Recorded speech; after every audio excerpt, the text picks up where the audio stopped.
गंगा दशहरा 2022 का आप सभी को बहुत बहुत बधाई। ये ज्येष्ठ शुक्ल दशमी को मनाया जाता है माँ गंगा के अवतरण दिवस के रूप में। ए गंगा तेरी गंगा जल से हो जाते हैं लोग पवित्र। ए गंगा तेरी गंगा जल से हो जाते हैं लोग पवित्र, पर क्यों नहीं होते इससे लोगों के मन पावन। अगर मिट जाए लोगों के मन से ईर्ष्या की मैल, तो बन जाएगा इस देश में एक प्रेम का महल। पुनः पुनः बहुत बहुत शुभकामनाएं। युधिष्ठिर ने ऋषि लोमस से माँ गंगा अवतरण के बारे में जब पूछा तो उन्होंने बताया, इक्ष्वाकु कुल के राजा सगर अपनी पत्नी वैदर्भी और शैव्या को साथ लेकर कैलाश पर्वत पर भगवान शंकर की घोर तपस्या करने के लिए चले गए। तब शिव ने उन्हें वरदान दिया कि तुम्हारी एक रानी से 60,000 पुत्र व एक रानी से तुम्हें एक पुत्र प्राप्त होगा जो वंश को चलाएगा। ऐसा ही हुआ।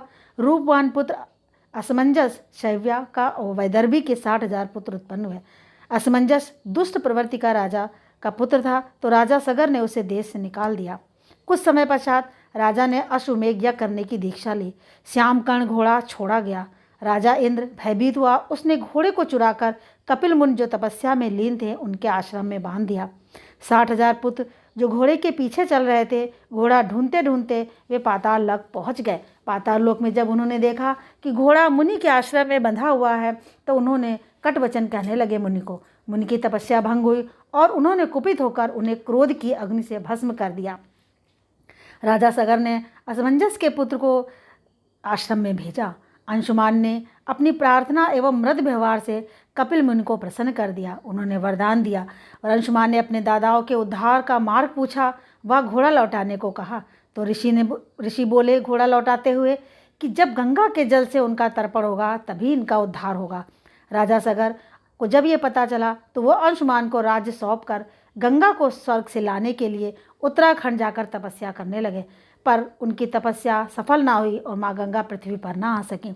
इसके बाद अंशुमान का पुत्र दिलीप ने तपस्या की, तो वो भी गंगा को लाने में सफल ना हो सके। तत्पश्चात दिलीप के पुत्र भगीरथी ने घोर तपस्या कर माँ गंगा को प्रसन्न किया। माँ गंगा प्रसन्न हुई और वे बोली, मैं स्वर्ग से पृथ्वी पर आने को तैयार हूँ।